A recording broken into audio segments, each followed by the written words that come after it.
அல்லாஹு அல்லாஹு அல்லாஹ். இந்த கியாமுல் லைல் வரும்போது சார் ஒரு ஒரு ஒரு காட்டமான ஒரு விமர்சனமும் வைக்கிறாங்க. அது எந்த அளவுக்கு சரிங்கிறது தெரியல. இப்போ ஆரம்ப காலங்களில் தராவி 20 ரக்காயத், இப்போ வரைக்கும் நம்ம 20 ரக்காயத்தை தொழுதுட்டு இருக்கிறோம். ஆனால் இந்த 20 ரக்காயத்தை இந்த மடை மாற்றுறதுக்காக வேண்டி 8 ரக்காயத் தொழுவுங்க 8 ரக்காயத் தொழுவுன்னு சொல்லிட்டே வந்தாங்க. மக்கள் யாரும் பெருசாக கேட்கல, அதை புறக்கணிச்சாங்க. இன்னைக்கு 20 ரக்காயத்து வரைக்கும் எல்லாமே தொழுதுட்டு இருக்கிறாங்க.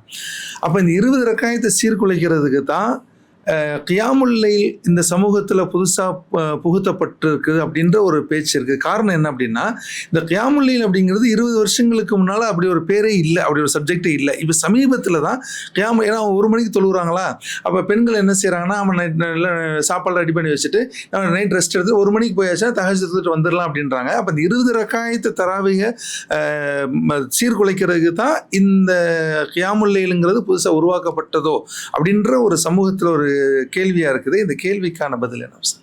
அப்படி ஒரு எண்ணம் அவங்ககிட்ட இருக்குதாங்கிற எனக்கு தெரியலை.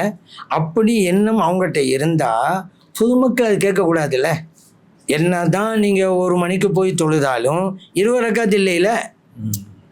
அப்படி ஸல்லல்லாஹு அலைஹி வஸல்லம் சொல்கிறாங்கல்ல, இந்த இரவில் நின்று வழங்கலாம் முன்பாங்களை மன்னிக்கப்படும் அப்படிங்கிறாங்கல்ல.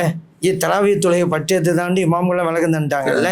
அப்போ இன்றைக்கி கியாமுல் சொல்லி 20 வேணாம் 8ஓடு நிறுத்திக்கொள்ளுங்கிற அந்த சூழ்ச்சியில் அவங்க அதை உண்டாக்குனா பொதுமக்கள் அதற்கு அடிபணிக்கூடாதல்லவா? ஏன் இழப்பு யாருக்கு? நீங்கள் போயிட்டீங்க, இதை விட்டுட்டு அங்கே போயிட்டீங்க, சரி போயிட்டீங்க, 20 ரக்காத் இல்லாமல் போச்சே.